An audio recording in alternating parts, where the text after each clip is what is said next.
Welcome to The Explainer. Today, we're taking a sledgehammer to the whole magic box myth of artificial intelligence. Look, if you've ever felt like AI is this mysterious, all-knowing oracle that, occasionally just decides to lie to you right to your face, you're definitely not alone. But today, we're popping the hood. We are going to look at exactly how large language models, LLMs, actually work. By the end of this explainer, you won't need a PhD, but you are absolutely going to walk away with a rock-solid, engineering-based mental model that will completely change how you interact with these tools on a daily basis. So here's our roadmap for today. First, we're busting that magic box myth. Then, we'll dive right into the mechanics of AI. Third, we're tackling the silent risk of hallucination. And finally, we'll anchor the whole thing with a concept called grounding. Let's jump right in. Section 1. Busting the magic box myth. Okay, we've got to start by replacing our flawed assumptions with reality.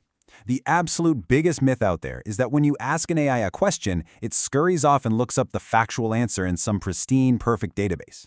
But here's the reality check. AI doesn't look up anything. It generates answers, piece by piece, based entirely on statistical patterns it picked up during its training. It read a massive chunk of the public internet, documentation, GitHub, Stack Overflow, and it learned the mathematical patterns of language and code. Fundamentally, it's a highly advanced next word prediction engine. It is not a search engine. To really picture this, think of an AI, like Claude or a Copilot, kind of like this. Imagine an incredibly fast-reading developer who has read literally every single Stack Overflow post, every piece of public documentation, and every public GitHub repo ever created. Sounds like the ultimate senior dev, right? But here's the catch. That same developer has never once run your specific codebase, doesn't know anything about your internal private APIs, and absolutely cannot check if what they're saying is true right this second.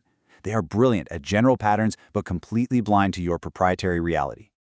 Moving on to Section 2. The mechanics of AI.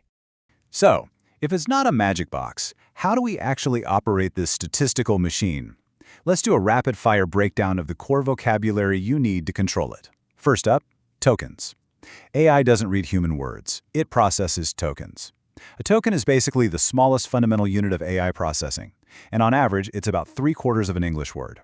To put that into perspective, a standard 1,000-word document, that translates to roughly 1,300 tokens. Whenever we talk about how much data an AI can handle, we measure it entirely in tokens. And let's contextualize that scale for the developers listening. Just one single line of C# code translates to roughly 10 to 20 tokens. Why does that matter?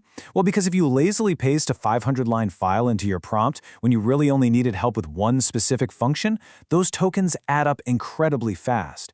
You're basically burning through the model's capacity with a bunch of irrelevant noise.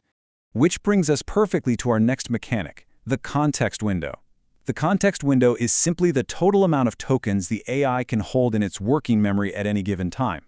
That includes your prompt, the AI's responses, and any code or data you pasted in. And listen, it is a hard limit. Once this window is full, the oldest content gets shoved out and totally forgotten. It's a finite resource, so you have to manage it. Now, modern models are getting ridiculously powerful. Claude, for instance, boasts a massive context window of 200,000 tokens. That is huge. You can literally fit entire books into that memory. But I've got to warn you, this vast space comes with a major structural catch that trips up even the most experienced engineers. Having all that space introduces something called the lost middle problem. Research shows that models do not pay equal attention to everything inside their context window. When you stuff 50,000 or 100,000 tokens into a prompt, the mathematical attention relationships stretch into the billions. The result? The AI pays super high attention to the very beginning of your prompt and high attention to the very end. But the middle? Yeah, that's the lost middle. The quality degrades rapidly. If you bury a critical instruction or a vital piece of code right in the dead center of a massive prompt, the model is probably going to underweight it or just ignore it entirely. Pro tip, always put your most important instructions at the very beginning or the very end. Let's wrap up our mechanics with temperature. Think of temperature literally as a dial that controls randomness. If you crank up the temperature, the AI takes more statistical risks. It gets highly creative, varied, but far less reliable. If you dial the temperature down, it becomes deterministic, meaning you're going to get a highly reliable, consistent answer every single time. If you're doing tasks like code generation or data analysis, you almost always want that temperature dialed low. Section 3. The silent risk, hallucination. Now that we know how the machine operates, we have to talk about its biggest inevitable flaw, hallucination. A lot of people mistakenly brush this off as just a temporary bug, but this quote reframes the problem perfectly. It's not lying, it's pattern matching without a fact-check step. Hallucination happens when the AI generates text that sounds entirely plausible based on its training, but is completely false in the real world.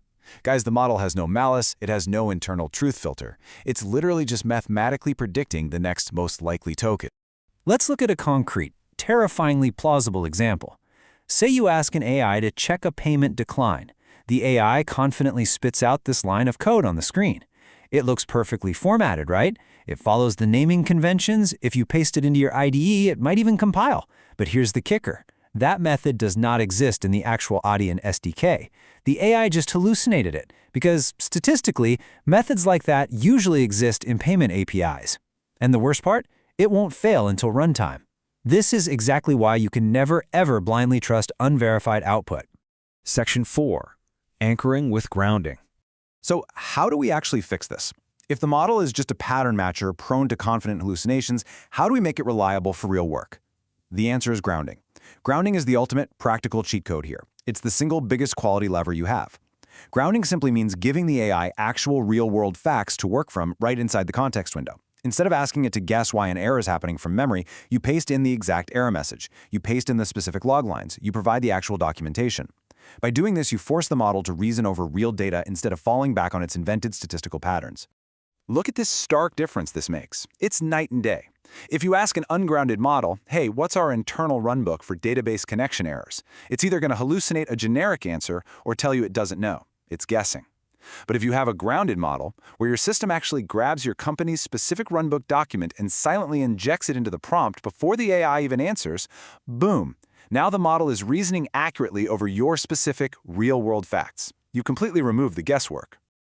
Mastering these foundational concepts, tokens, context windows, temperature, hallucination, and grounding, this is exactly what separates a dangerous AI user from a highly effective intentional engineer.